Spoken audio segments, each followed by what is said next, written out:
کے سامنے ڈگمگاؤں جو حالات.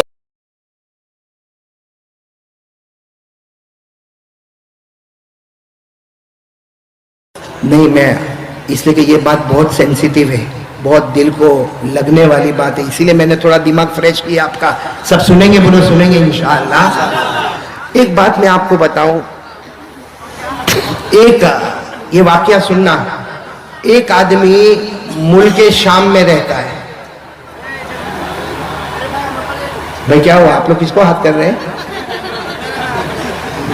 چل اس کو چلنے دو اپنا، ہم بات بہت جلدی ختم کریں گے. اور آپ بولو تو ابھی ختم کر دو. ختم کر دو ابھی. سنیں گے، سب سنیں گے. 5-10 منٹ، 5-10 سنیں گے نا انشاءاللہ. ایک آدمی ملک شام میں، بولو کہاں پر؟ ملک. یہ سننا، بہت پیارا واقعہ ہے. ایک آدمی ملک شام میں، شام یعنی سیریا، جس کو آج ہم لوگ کیا بولتے ہیں؟ سیریا. اس زمانے میں ایک آدمی ملک شام میں اتنا نقصان، کاروبار کا اتنا نقصان، اور قرضے میں اتنا ڈوبا، اتنا ڈوبا، اتنا ڈوبا کہ کھانے کے لالے پڑ گئے. لوگوں کو قرضہ کہاں سے چکائے؟ کہاں پر رہنے والا وہ آدمی؟ ملک شام میں، سیریا میں رہنے والا. وہ سفر کر کے مدینہ آیا. اس وقت مدینے میں امیر المومنین، خلیفۃ المسلمین حضرت ابو بکر رضی اللہ تعالیٰ عنہ. بولو کون ہے امیر؟ کون ہے؟ حضرت.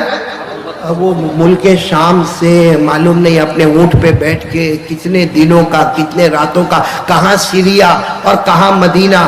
لیکن وہ آدمی آئے، حضرت ابو بکر کے دروازے پر گئے اور حضرت ابو بکر کا دروازہ کھٹکھٹایا. اس لیے کہ اس وقت سارے مسلمانوں کے بادشاہ کون تھے؟ حضرت ابو بکر. تو دروازہ کھٹکھٹایا. حضرت ابو بکر رضی اللہ تعالیٰ عنہ دروازے پر آئے تو انہوں نے کہا کہ میں کلمہ پڑھنے والا ایک مسلمان ہوں، میں مصطفیٰ کا غلام ہوں، لیکن معاملہ ایسا ہے کہ میں شام سیریا سے آیا ہوں اور بہت نقصان ہو گیا، کاروبار میں بہت نقصان ہو گیا، قرضے میں ڈوب گیا، میرے بیوی بچوں کے کھانے کے لالے پڑے.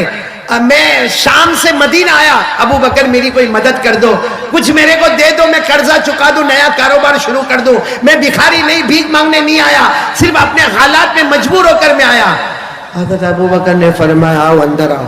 اب حضرت ابو بکر کے گھر کا دروازہ تھوڑا اچھا تھا. اندر گئے تو دیکھا کچھ بھی نہیں. حضرت ابو بکر نے روتے روتے کہا کس سے مانگنے آئے ہو؟ تم میرے پاس مانگنے آئے ہو؟ یہ سوچ کر مانگنے آئے ہو کہ میں مسلمانوں کا بادشاہ ہوں، امیر ہوں؟ ارے 2 دن ہو گئے میرے گھر میں کھانے کو نہیں ہے، 2 دن ہو گئے میرے گھر میں کھانے کو نہیں. تو وہ آدمی کہنے لگا پھر میں کہاں جاؤں گا؟ میں تو مدینہ آیا تھا، یہ سوچ کر آیا تھا کہ حضرت ابو بکر میری مدد کریں گے. سننا حضرت ابو بکر کیا فرماتے؟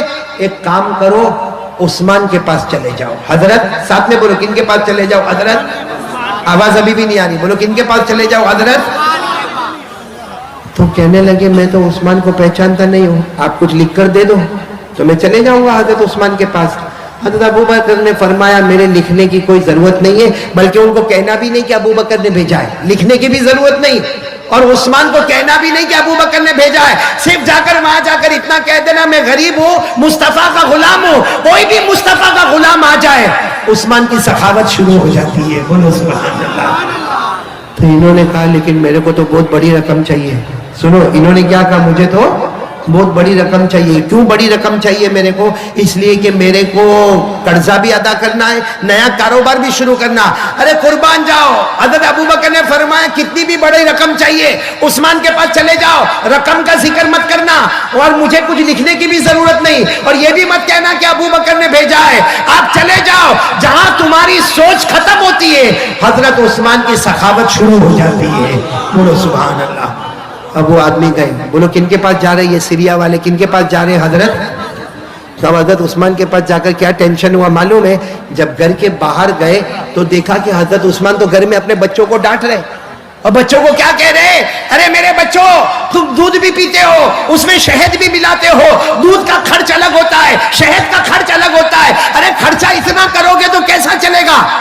اب یہ باہر کھڑے کھڑے سوچنے لگے مجھے تو عثمان کے پاس بھیجا اور یہ تو اپنے بچوں کے ساتھ میں ڈانٹ رہے. اور کس کے واسطے ڈانٹ رہے؟ دودھ کے واسطے ڈانٹ رہے، شہد کے واسطے ڈانٹ رہے. لیکن انہوں نے ہمت کی، حضرت عثمان کا دروازہ کھٹکھٹایا. بھائی سب سننا، جیسے حضرت عثمان نے دروازہ کھولا کہا کیا ہوا؟ انہوں نے کہا السلام علیکم. میں سیریا کا رہنے والا، ملک شام کا رہنے والا، قرضے میں ڈوبا ہوا ہوں اور میرے پاس کھانے کو کچھ نہیں ہے اور میں نیا کاروبار شروع کرنا چاہتا، میں بھکاری بن کر نہیں آیا، لیکن آپ میری مدد کر دو گے تو بہت اچھا ہوگا۔ حضرت عثمان نے کہا آؤ میرے گھر میں آؤ، گھر میں بٹھایا اور بٹھانے کے بعد کہا اپنے بیٹے کو کہا، ارے ایک بیٹے کو کہا ذرا دودھ کا پیالہ لے کر آؤ، دوسرے بیٹے کو کہا شہد لے کر آؤ، تیسرے بیٹے کو کہا کہ کھجور لے کر آؤ۔ یہ سوچنے لگے کہ اپنے بیٹے کو ڈانٹ رہے تو میرے کو دودھ بھی پلا رہے، شہد بھی دے رہے اور کھجور بھی دے رہے۔ اب سننا، حضرت عثمان رضی اللہ تعالیٰ عنہ نے تھوڑی دیر میں ایک اونٹ تیار کیا اور اونٹ پر اتنا سامان، کپڑے، برتن، اناج، غلہ اور ساتھ میں 6000 درہم دیے۔ کتنے درہم دیے؟ تو ان کی زبان سے نکلا کہ میرے کو تو 3000 کی ضرورت تھی، 3000 دینار کی ضرورت تھی، آپ نے تو 6000 دینار دے دیے۔ تو حضرت عثمان نے کہا جاؤ لے کر جاؤ، آئندہ ضرورت پڑے تو واپس عثمان کے پاس آ جانا۔ اب مجھے جو بات بتانی وہ سنو، میں نے یہ واقعہ کیوں سنایا؟ جب وہ جانے لگے تو حضرت عثمان نے کہا کہ جا رہے ہو؟ تو انہوں نے کہا بہت بہت شکریہ، میرے کو تو مل گیا، کپڑے بھی مل گئے، برتن بھی مل گیا، اناج بھی مل گیا، سواری بھی مل گئی، اور میرے کو 6000 دینار بھی مل گئے، میرے کو تو سب مل گیا، میں جا رہا ہوں اور آپ کا بہت بہت شکریہ۔ تو حضرت عثمان کہتے ہیں میرا شکریہ مت ادا کرو، ابو بکر کا شکریہ ادا کرو جنہوں نے تمہیں یہاں بھیجا ہے۔ تو انہوں نے کہا میں نے تو آپ کو کہا بھی نہیں کہ حضرت ابو بکر نے بھیجا ہے، آپ کو کیسے معلوم؟ حضرت عثمان نے کہا ہم مصطفیٰ کے غلام ہیں، ان آنکھوں سے کم دیکھتے ہیں، ان آنکھوں سے زیادہ دیکھتے ہیں، ہم ان آنکھوں سے بصارت سے کم دیکھتے ہیں، ہم دل کی آنکھوں سے دیکھتے ہیں کہ کون کیا سرمایہ لے کر آتا ہے۔ خیر اچھا میرے کو بتاؤ ایسی سخاوت آج کوئی کرے؟ ارے بولو نا، ہمارے کھڑائی میں کوئی کرے؟ ارے کوئی کرے ایسا ہی؟ آل اوور انڈیا میں جاؤ کوئی ایسی سخاوت کرے؟